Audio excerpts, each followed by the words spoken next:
A lot of the time you get put into a group or you get handed to a CEO and you don't get to choose. When you create your VA business, you get to say, I don't want to work with you, or that's exactly how I want to work. And yes, I get to work with you and I want to. That ownership of where you spend your time and who you get to support and how you get to show up, I think is the greatest priceless gift of being a VA. But is being a virtual assistant still a viable side hustle in this age of AI? Today's guest, Rachael Davila, makes a case for why the answer is yes, and how you can turn your existing skills and experience into a VA business. Rachael's been a virtual assistant for more than 20 years, but today she's also a VA mentor, author, and the founder of Extra Hands Virtual Assistants. In our conversation, she draws on her decades of experience to share valuable insights on finding and working with the right clients, why the best VAs think beyond simply completing tasks, and how the right mindset can help you confidently charge what you're worth. We also get into practical details, including pricing and the best billing model, and how to get started without having to know everything before you begin. I'm Joan Posavy, and this is Side Hustle Hero. Welcome, Rachael. Hi, Joan. Thanks for having me. Well, you've been a VA and working with VAs for over 20 years now. Make the case for why today, especially with the advent of AI, that being a VA is a viable side hustle today. AI is a tool. Okay. And it is only as good as the person using it. So my focus for VAs is we are business to business support. So if a client has their business, they are bringing on a virtual assistant who is a business owner doing administrative and operations support. Okay. So with AI, if you have to write a prompt to get your VA to do something that you could just as easily plop into ChatGPT or Claude, then probably no, you don't need a virtual assistant. Okay. But by my definition, there are two kinds of VAs. There are collaborator VAs and there are doer VAs. Doers are task-oriented. Tell me what to do and I'll do it. They do it great, but they need clear, delineated processes and procedures. Okay. Collaborators, on the other side, are strategic. They are solution-oriented. What's your vision? What's your goal? Here's how I can help. Here's what we can do. And the doers, some of the things that they do can be done by AI, but I'll give you an example of where AI is not ready yet to take over a virtual assistant job. I had a client who wanted to create courses and do programs. So she was looking at platforms, software. So she plopped it into ChatGPT. They had a whole conversation and it led her to this platform. When she and I talked about it, I brought up things that AI doesn't even think about. Who's going to do the work? Is the client doing the work in the program or are they handing it off to a VA? How does their brain work? Where are they going to find things? There's all kinds of things that AI doesn't yet ask that a person does, especially a VA who's doing the work. And especially somebody coming to you with creating a product or service that they haven't done before, they wouldn't know some of the questions to ask. To be able to even put into the prompt, they just wouldn't know. So in that place, the experience of the VA, the person who is like, yes, we can work in that platform or that software, but here's all the things that you're not thinking about that have to go into it. And even after 21 years, I've done things where I'm like, oh, that is a whole slew of tasks that I didn't even think about when I thought that's what I want to do, right? I actually outlined setting up a newsletter, which seems super easy, right? It's a one-line item thing, but it's actually 19 steps. Okay. Pretty much everything on your plate has a laundry list of things that you just do naturally half the time. But, AI is really good at going, yeah, you need to do all of these things. But even within that, there's subtask after subtask. Right. And so you do need that person component, that human component to say, where does it fit? Where is it going? Why are we doing it? And I find that AI doesn't do that yet. So the strategic partner type VA would be the one that you just described that would look at that bigger picture and here's these other areas that we need to take a look at. Whereas the task doer might take the task and then utilize AI to make themselves more efficient in doing that tasks. Yeah. Okay. Because I was going to ask you what changes you've seen in the past, say, 5 years to the role.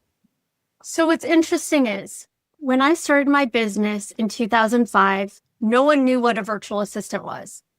When I told people I was a VA, they thought I worked for the Veterans Administration. And so I've had to educate them on what it was that a virtual assistant is and what they do. Fast forward to AI chatbots. Everyone knows what a virtual assistant is, but it's become synonymous with AI, overseas, outsourcing, cheap labor. And that's not the full picture of a virtual assistant or the industry. And so I find myself still having to educate people on what virtual assistants can do for their business because it goes beyond your task list. Yes. Let's continue that thread then. So for someone who's never done this before, what does the day-to-day of being a VA actually look like? So somebody who's looking to be a virtual assistant is probably already doing the things. Okay. Many of us come from administrative backgrounds in corporate, nonprofits, small businesses, and we're looking for something that has more flexibility that we can do from home, but we're bringing those skill sets that we've acquired over. I worked corporate, nonprofit. I worked for my dad as his assistant. And when I found virtual assistants, I didn't even know it was a career. Right. I didn't even know that it was something that could be done. And I found someone on accident and I read through their whole website and I was like, this is magic. This is exactly what I want to do because it was all the skills that I loved that I had already. When I started my business, I did a program, a 20-week program to make it a business. The program said, we're not going to teach you the skills of doing virtual assistants. We're going to teach you to be a business owner doing those things. And they rely on you bringing that skill set, whatever that is. The client brings the what, the VA brings the how. Okay. And many people come in, and I tell people all the time, start where you are. You don't have to learn the next greatest software idea. The clients will bring you that learning path because they're going to say, do you do this? And you can say, I don't, but I'm willing to learn. And then you have real life hands-on reasons to learning things. Yes. Or, no, I don't want to do that. I'm not the right VA for you. And that's okay too. Mm-hmm. So what does the day in the life of a VA actually look like? It's a lot of email checking. Okay. Client management. I create systems for clients. I have one client out of the hundreds that I've worked for who came to me with clear processes and procedures. Okay. He's the only one out of all the clients I worked with. Right. All the rest were amazing visionaries who were like, I do the things. I don't actually know what I do or how I do it. Here you go. What do we do? Here's the end result that I'm looking for. Yes. And this is the deliverable I want. Yes. And then so it's it up is to the VA to figure that out. Well, it's helping to go, all right, is that the way you want it to go? Or do you want support in streamlining it, documenting it? A lot of it is client journey. It's that back end piece. I was a stage manager in college and I loved that it could be the hub of the wheel Yes. of a whole production. Mhm. And that it was my job to keep the show going the way the director and the team envisioned it.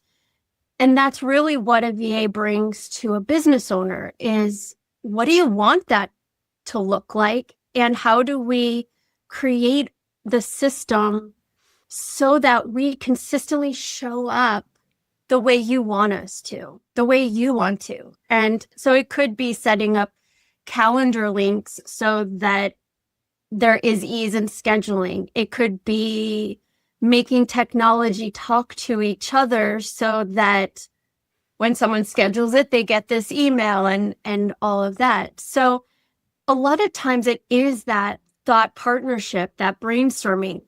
What are you currently doing? Is it working?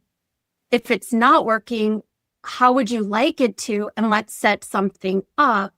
If it is working, how do we streamline it so that we can take you out of it and we step into it? I suspect there would be time with the client, really front end loaded, all that onboarding time of learning their systems and what they are actually looking for. And then as time goes on, that interaction with the client perhaps a little bit less until the next project or the next growth piece happens. Yeah. Typically, employees get a 90-day probationary period, right? They're learning the culture, the voice, the rules, the environment of a company. Virtual assistants need that same amount of time to know your voice, know your way of doing things, and be able to kind of go to have those conversations. So those first couple of months are going to require more time, more guidance, more interaction, because even though I've worked with hundreds of clients, each client is different. Their idea of good is different. What they want is different.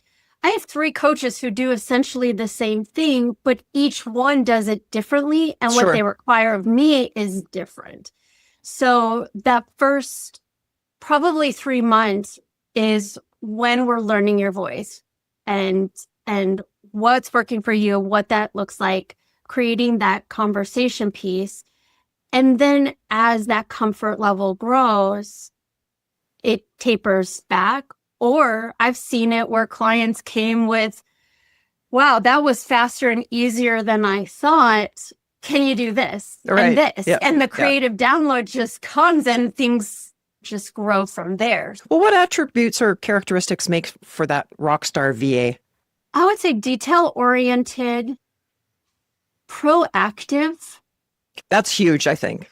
Yeah. It also goes to the client. What gaps do they have that they are needing kind of the opposite to fill? So when I hired my own VA, I didn't know that I was a verbal processor until we started working together. And I just needed to talk it out, and I needed somebody to just listen and make the list and just go, oh. And what's funny is I had a client very early on who was that way. I would say, hey, give me things to do. And he wasn't technical. This was early emails. He just didn't think that way. Yeah. But if I called him on a Friday and said, hey, what happened this week? Oh my God, the download of, I would have work for the whole next week. So kind of learning what those gaps are that the client has, Mm-hmm. and then saying, oh, I need someone who is organized, who can get me organized, who will keep me on track, who will, hey, remember when you said this, and pull it back to the surface. Okay. Wanting to step in and being somebody who is a business partner, Right. not just a doer. That's how I am. So I can't speak for everyone. And some people do just like to do the work. You want me to create social media graphics? Here you go. I'm creative. I know this. It's beautiful and amazing. Because we're in the programs all the time. It might take a business owner 2 hours to do a newsletter, but 15 of those minutes for them is writing the content, and everything else is finding the pictures and formatting it and making the links work and doing all the things which they don't like to do. A VA is like, I'm in MailChimp all day long, every day, blah, blah, blah. There, it's done. So if I have to do a YouTube short or an Instagram reel, I would be embarrassed to tell you how long it takes me. I look at the end result and I'm like, my God, Joan, this thing was like 20 seconds. The input time was insane. Yeah, I hired my first VA because it was taking me 12 hours a month to do my social media. So in the list of the biggest challenges for a VA that I was going to ask you about is learning the client's needs. Yes, we are not mind readers. So, and I think people have this myth that, oh, you're in this every day, you should know what I'm thinking. And every client is different. Each brain is unique. And the way, what one client looks for another client, it doesn't matter to them. It is that kind of learning curve that is a challenge, but it's why we do what we do. When I think back to being a stage manager, I loved that whole lead up to the opening night, right? Yeah. The design process, the communication, the problem solving, all of that to go, okay, here is the thing. Ta-da! Yeah. The everyday things, the running of a long-running show, like, that's not my jam so much. But what's cool is that creation process of getting to know the client, getting to know their brain, why they do what they do, why they think like they do. For me, anyways, that's a gift. Yeah. The challenge really is, okay, how do I not use up our whole 10 hours in 5 minutes because I like talking to you and I want to absorb everything? How do I not step over my boundaries because I'm so engrossed in what we're doing? And I do tell clients, I'm like, those first couple months, we are stepping over boundaries because we're learning you. We're excited. It's a new relationship. We wanna do everything right. Okay. But as we get to know you, we're gonna scale back and go, okay, now we're fitting you in with everything else. Okay. What's the biggest mistake new VAs make? I think when they're building their business, they don't think of it as a business. So I tell VAs all the time, it's your business. You still have to do all the things, marketing, and you wear all the business owner hats on your side. And the blessing of that is what you're doing for your business are skills that you can bring to a client's business.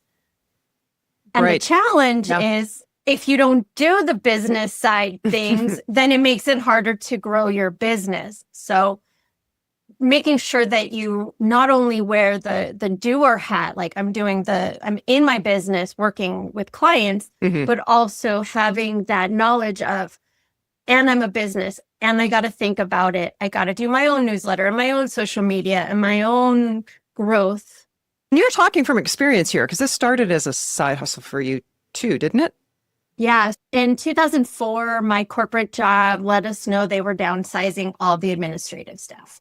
So I started looking at what could I do from home. I had young kids and I wanted something that offered flexibility. And because we were union, the process from announcement to actually like leaving the company was like 5 or 6 months. But my husband was supposed to have the job, the income, the benefits, all the things. But I left in May. He lost his job in June. And I was like, okay, this is not a side hustle anymore. We have to be all in on this. Which is one of the benefits of having a side hustle. If that ever does happen to a person, then they've got something to go to. They're leaving in a much greater position of strength. Yeah. Let's talk about pricing, because I'm sure you've heard, oh, you can hire a VA for $5 an hour. Talk to us about your viewpoint on pricing. You get what you pay for.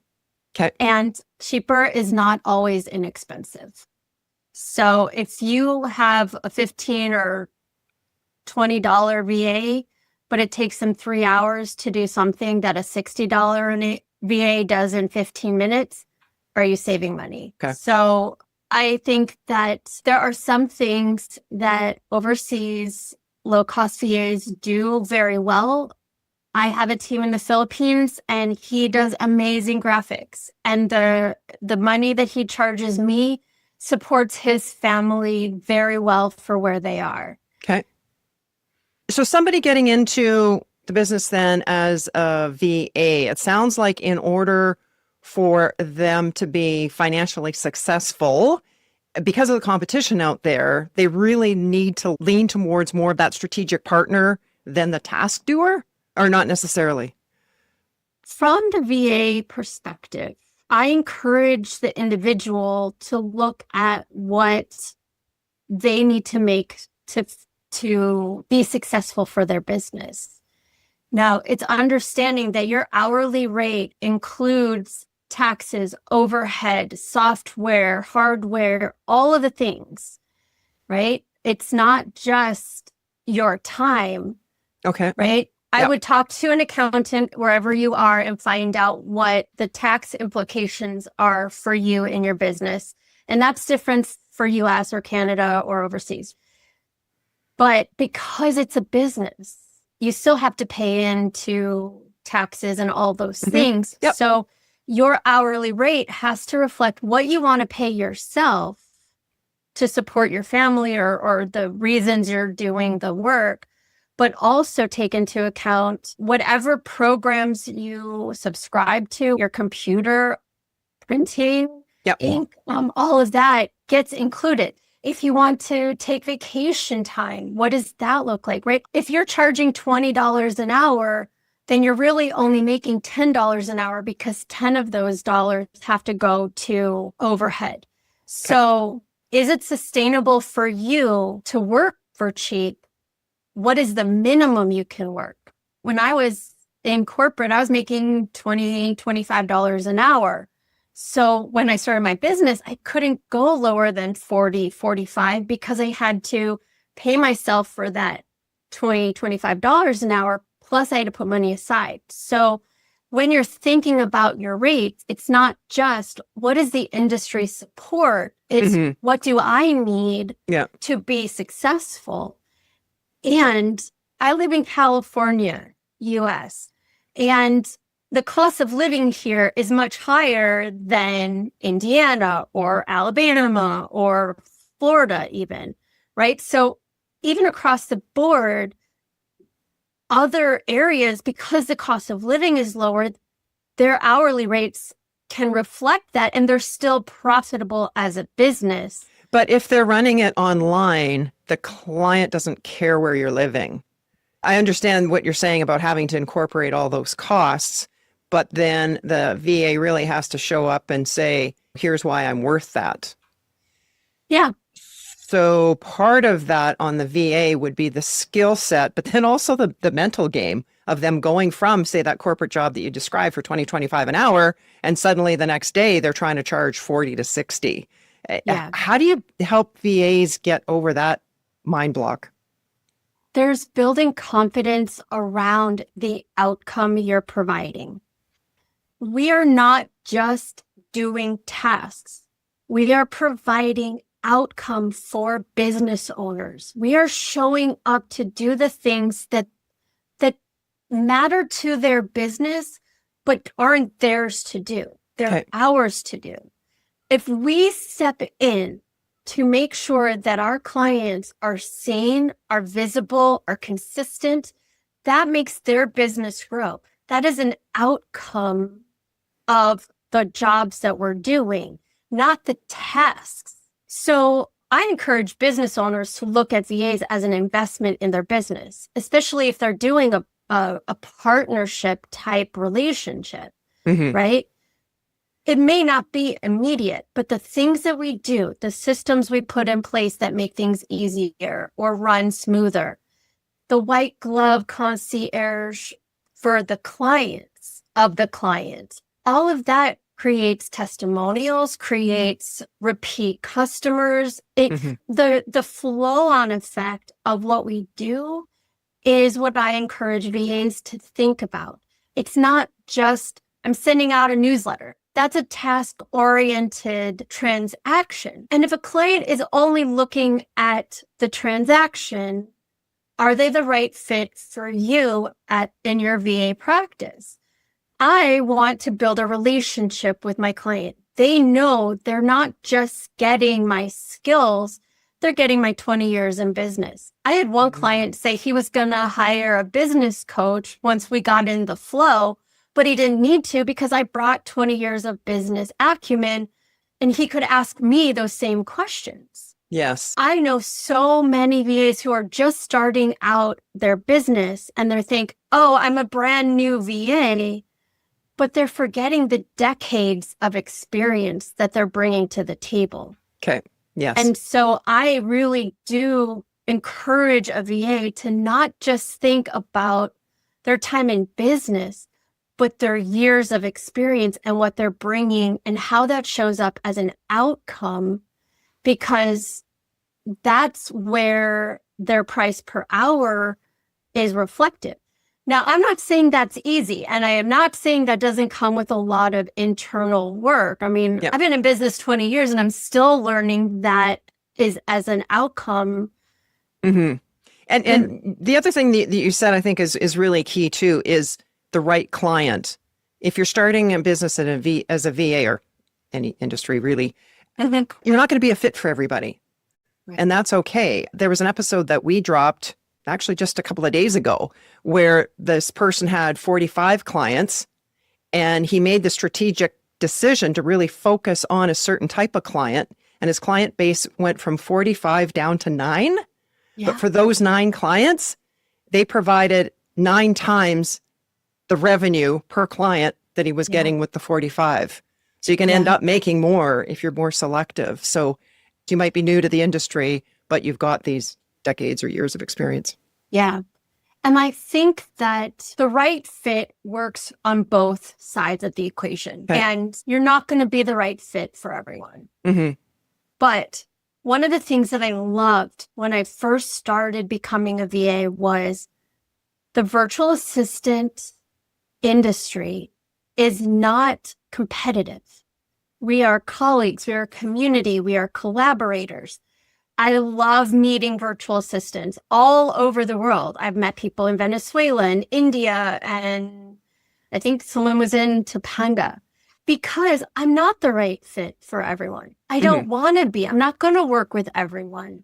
But if I can say, you know what, I'm not the right VA for you, but here's a referral. I created a referral directory of virtual assistants that I've met who are amazing, that I can be like, here's 6 referrals. Go talk to one of them. Great. And the VA side, if you're not the right fit, don't take them. Mm-hmm.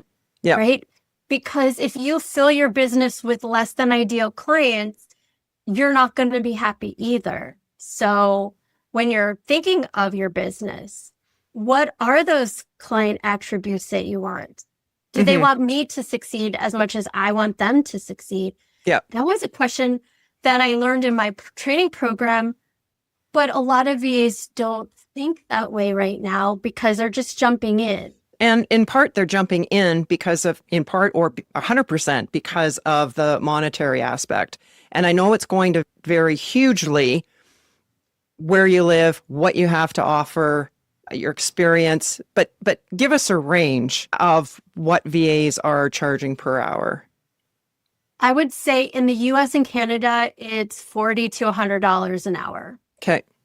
And you can find doers in the, I would probably say $30 to $50 range, but a good collaborator VA is going to be probably in the $65 to $85, $90 range.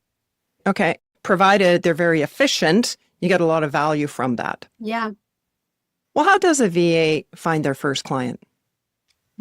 Check your network. Okay. You know that they say it's not what you know, it's who you know. Go to your Facebook, go to your community of people, start telling everyone you know, this is what I'm doing. Do you know anyone?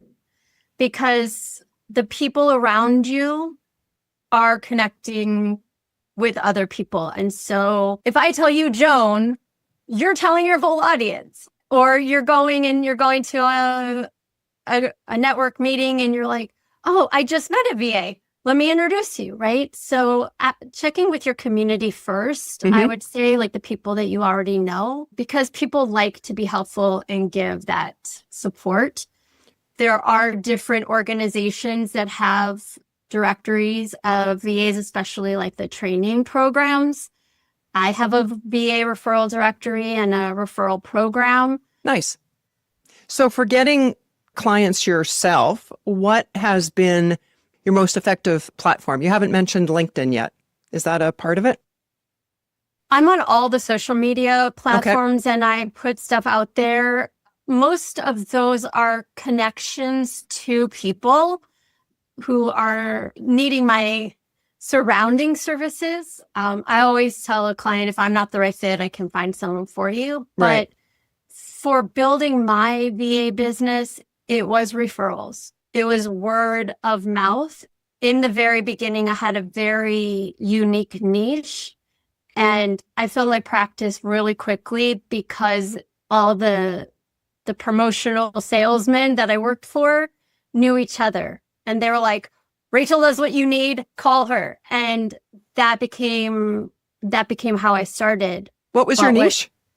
It was the promotional products multi-line factory reps. So they were traveling salesmen, and that was what my dad did. They needed a central point of contact because they weren't in the office all day. They were out in front of people. Got it. And I remember introducing them to email marketing.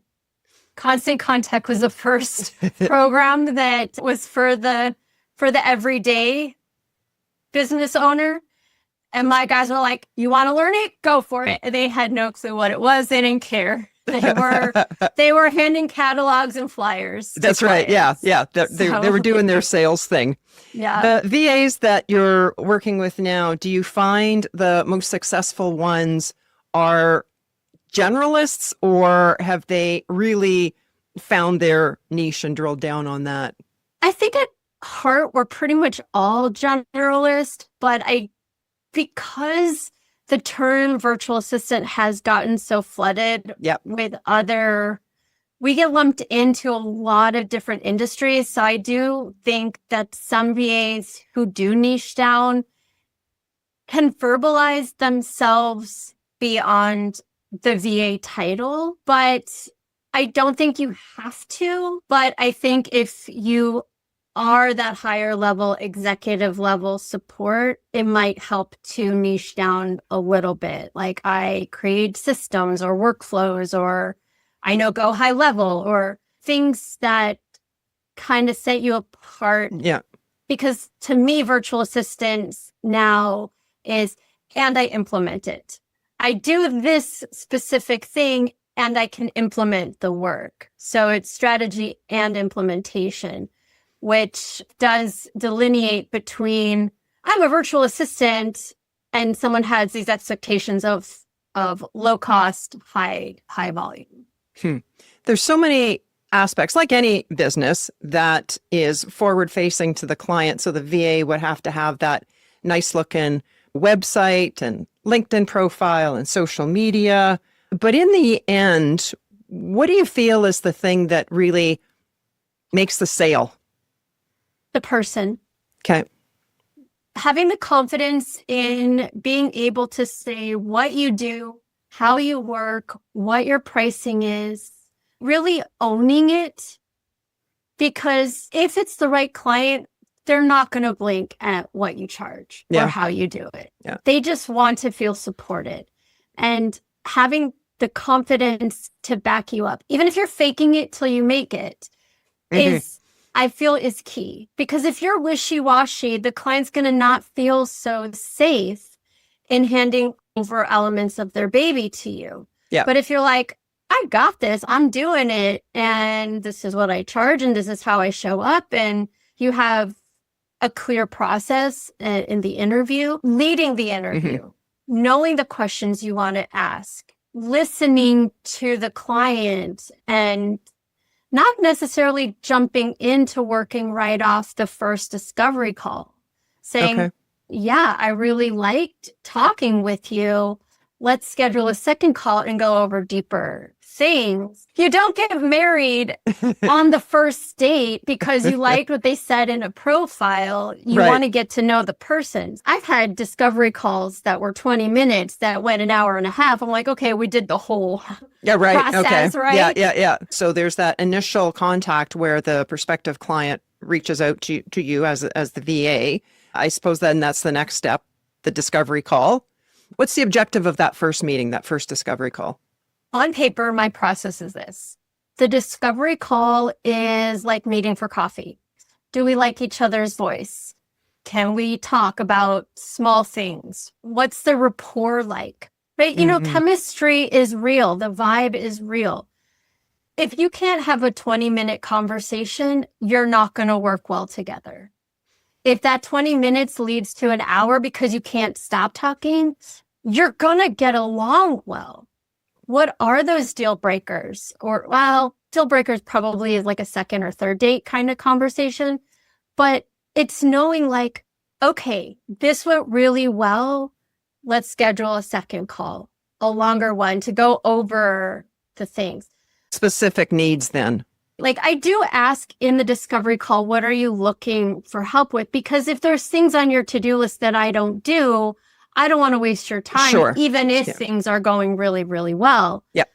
But if the work that I do is the work that you need, let's have that deeper conversation of what it looks like and what are the number of hours you're thinking? What is your budget? What are your priority tasks, right? Let's get really into the weeds. But that's not a discovery call. That's not a get to know you call. That's a, okay, Yes. we like each other. Now we're at dinner, right? We're having a longer conversation. And then on occasions, I've had a third call where it's, what are those deal breakers? Or what are the things that are unique to your business that I need to know about to either be sensitive to or that you're sensitive about? Or so on both sides, who do you want to work for and all of that? What is a question that you deem important that a VA perhaps wouldn't even think to ask a prospective client? When I was first starting out, I had young kids. And so one of the questions I asked was, how do you feel about children in the background? Because if they were calling me at random times, I could have a kid sick at home. It could be after 3 when they're home. I'm like, I'm still going to do your work and I'm going to get it done. But if they're like children should be seen and not heard, we weren't the right fit because I couldn't guarantee that my kids wouldn't be in the background. Got it. And that's Right? part of that initial discussions as well, Right. is building those parameters. Are you available 24/7? Or no, Right. here are my office hours. I'm not available at your beck and call. Here are my hours. Right. Does that Yeah. even work for you? Yeah. So knowing those kinds of things from both sides, what's important. And after you've gone through that 1, typically 2, very rarely 3 conversations, and you've both decided this is a fit, are contracts written or is it much more informal than that? I think it depends on the VA. Okay. Do you feel more confident with a legalese type of contract? Mine is very much, it's plain speak. Okay. Don't sue me, right? Let's mediate. Here's how I work. Here's what you've agreed to. Here are my hours. I call it my policies and procedures. But ideally, I should have talked through most of that in that first or second call. As a VA, how often do you bill? I have clients that are hourly, so I track my time and then I invoice them at the end of the month. And then I have a debit card system, which they preload, and then I track my time each week and I give them reminders. We've used this many hours, you have this many left. And then as we get close to 0, here's the link to buy more hours. Okay. So even in that, whether it's task-oriented or strategic partner VA, in both cases, it generally tends to be more by the hour versus by the project? I think it depends on the VA. Okay. So VAs can charge a couple different ways: hourly, retainer, debit cards, and projects. Those are the main ones. So hourly, they track their time. I track it in 15-minute and bill in 15-minute increments. Okay. Retainers are usually 5 to 20-hour retainers for a month, and they don't roll over. The debit card system can be 5 to 20 plus hours, but those hours do roll over for a set amount of time. Mine is 3 months. Some are 6 months, some are a year. And then the project is, you give me the idea, the scope of the project, and I quote you. Sure. And I give you a proposal. Yeah. But I found from the VA perspective, the debit card system works best for me because you get paid up front. The client knows how much time is going to certain things. And because I still have money on the books from like 2008, right? That never got paid. So, okay. So explain to me how that debit card system works. So the retainer didn't ever sit well with me because if someone paid for 10 hours and we got towards the end of the month and they were only at 6 hours, right, then I felt this urgency. You have 4 hours left and I have a week to do it. The debit card system is they have the amount of time, 10 hours over 3 months. Almost like a prepayment. So if a VA is charging $50 an hour, the client will pay them upfront $500 for 10 hours, whenever that's used, whether it's used in the first week or spread over 3 months. Is that how that works? Yes. Okay. So It's not a physical debit card per se. It's basically a prepayment. It's a prepaid set of hours. Yeah. And what I like about it is each week I tell the client, we did an hour and a half. Here's where it went. This is how much you have left. And so they get this idea of about how much time is going to the task, and they can see it in real time versus waiting a month and going, oh my God, I thought we were at 5 hours and we're at 20. I have to pay that much. Yeah. It takes some of the guesswork out. Yeah. It sounds like a great system. What's one thing a new VA can do in their first month starting out immediately that sets them apart with a new client? Listening to the client and pinpointing at least one of the pain points. Okay. Acknowledging it and doing something to help solve it. Even if it's a long running project, not every client comes to the relationship knowing what their priorities are, but listening when in those first couple of conversations, what keeps coming up? What are they saying about my inbox is overwhelming? I have this, I have this. Okay, I heard you say this are important. Let's get those under control before we go into phase 2 of those bigger items. So adding value before the client even asks, seeing that opportunity to say, hey, I'm really valuable to you. Yeah, because I think a lot of clients do come to us because they have this vision of a program or, a new idea. I want to implement social media. Right. But their inbox is a mess and they can't find anything, or they're not consistently showing up for clients because their calendar system isn't flowing, right? So let's get some of these foundation things calm and easy, and then we work towards your newsletter. Because if you get an influx of new clients, but they don't have a link to schedule. Yep. So what are those things that will create value? Those small, you can hand this off to me and trust me, or build that trust. Yeah. And I think a lot of times we as the VAs, we hear and see things that a client is like, well, that's just the way it is. And it's like, but it doesn't have to be. Let's do this and get that calm. And then we can focus on something that is bigger or requires more trust. Nice. And then that trust continues to build when they see the result of that's been implemented.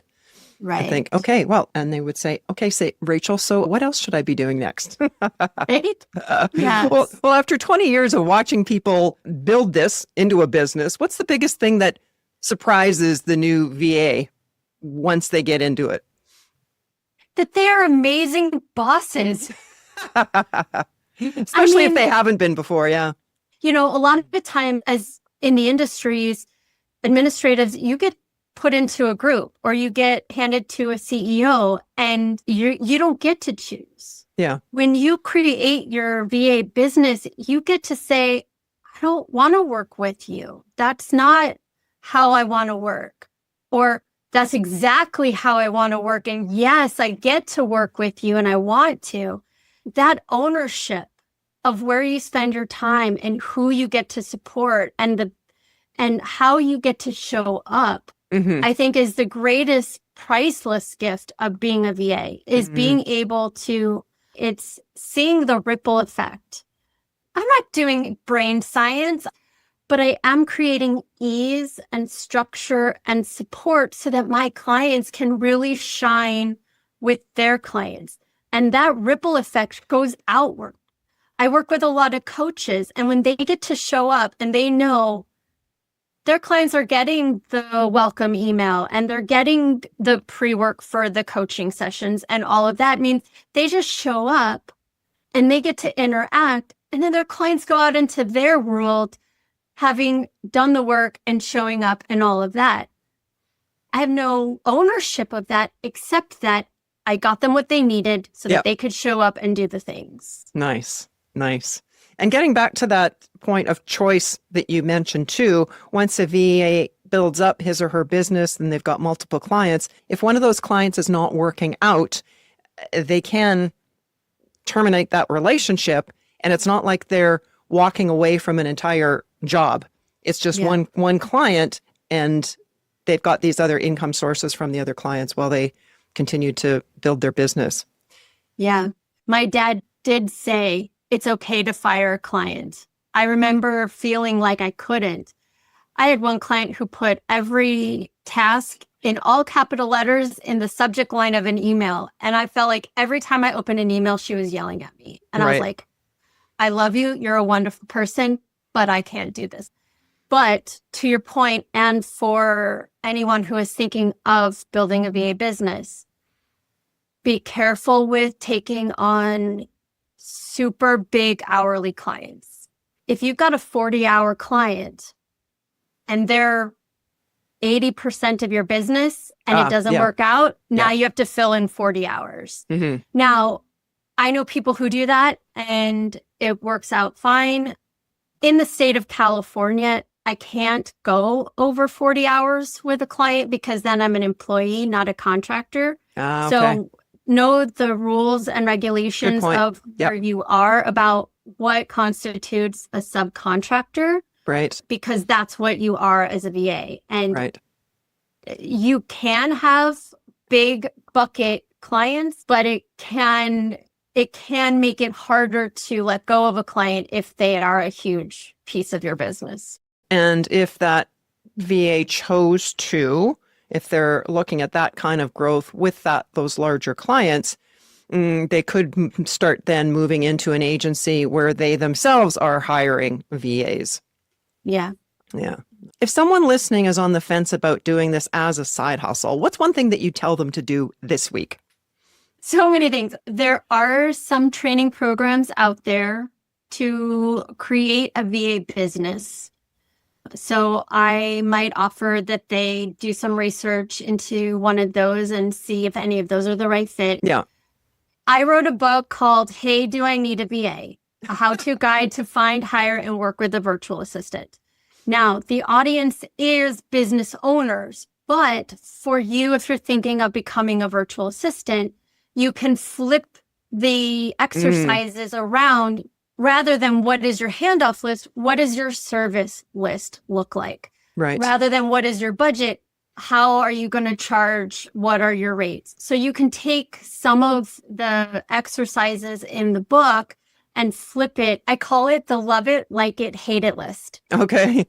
Because you get to build your own business, you don't have to do things you don't love doing or even like doing. I don't do cold calling. And I don't do data entry. And I flat out tell people that because those are the things that I'm like, nope, not doing it. Doesn't matter. If it is a side hustle, when are you working and how will you communicate that? If you're only working nights and weekends, you want to be able to only have clients who are okay with nights and weekends. Right. Yeah. Type of work. Mm-hmm. Another benefit of your book to somebody wanting to be a VA is it's going to help them even better see it from the client's perspective, what their client's looking for, so that they can take all that into account when they're creating their website, for example. Right. That they're addressing those questions that they know are going to be on the minds of their prospective clients. Yeah. And I would also say, start where you are. If for right now you can't afford a website, create some brochure, LinkedIn profile, some way for people to connect with you, to reach out to you, to see some of the elements. But you can build as you grow and as you go, oh, it's time I got a website, or it's time I got a calendar link, or any of the things that make it easier for you to run your business. You don't have to jump all in. That's kind of the beauty of a virtual assistant is I can start doing data entry for this business. And you could really just start if someone's like, hey, I do need somebody and they want this. Oh, I do that. Okay, let's get started. Well, speaking of those ways to reach out, what is the best place for our listeners to connect with you, Rachael? My website has all my links, and that is www.extrahandsva.com. Extra spelled out, hands with an S, VA.com. Excellent. We'll make sure that link is dropped into the show notes. Thank you. Well, finally, what is your best tip to inspire others to start and grow their side hustle dream? I am the best boss I've ever had. And I think that when you have a passion, go for it. Take the risk. Start small. Build trust with yourself and your audience. But it's scary, but I think it's well worth it. And as far as the startup costs are pretty minimal, because my understanding is the client pays for any specialized software. They're going to be giving you access for it. And a lot of the basics you probably already got anyway. Is that fair? Yeah, and that's partly where I say start where you are, because really, if you have a computer and you've got anything, any programs, those are the things you can offer. And if a client says, well, do you have this? You can explore the free version, or Right. if it's unique to the client, then do they give you access and all of that? So I've known people who are like, I have to learn all of these different things before I can. No. If a client wants you to learn it, then they will pay for you to learn it. Well, thank you so much, Rachael, for your insights on becoming a VA and showing us that it is still not only a viable option right now, but a potentially lucrative one. Yeah. If we're willing to put in the work and have the skill set and the experience, there's definitely a need. And of course, thank you for being today's Side Hustle Hero. Thank you. It was so lovely to meet you, Joe, and thanks for having me. Next time we have Rachael back, there's something else that I want to dig into: insurance and liability. Because if you're building a VA business and taking on responsibility for a client's operations, what happens when something goes wrong? A wrong email to a client list, a missed deadline, a data slip up. Who's on the hook? And how do you protect yourself and your business? If I were going into this business today, I'd be having a conversation with my insurance person to talk through these issues to make sure that I'm covered. AI is clearly changing what a VA's day-to-day looks like. But this conversation made a good case that it hasn't changed what makes a VA valuable in the first place. The judgment to know what a client actually needs, the instinct to catch what they didn't think to ask for, and the trust that gets built over time. Well, that's a wrap for today. If our chats are sparking your entrepreneurial spirit and providing valuable insights, consider showing your support by visiting sidehustlehero.com/support. That's where you can shoot me a virtual coffee. It's a real thing and a fun way to give the show a caffeinated thumbs up. Thank you so much. In the episode description, you'll find the link to Rachael's website, extrahandsva.com, as well as a link to the full show notes, which live at our website, sidehustlehero.com. debit-card.com. If you're enjoying what you're seeing in this podcast, it would be so appreciated if you would take a moment and add your comment, share the episode, and please subscribe. It'll let others know that there's valuable content here for them to start and grow their side hustle. Thanks for watching, and hustle on.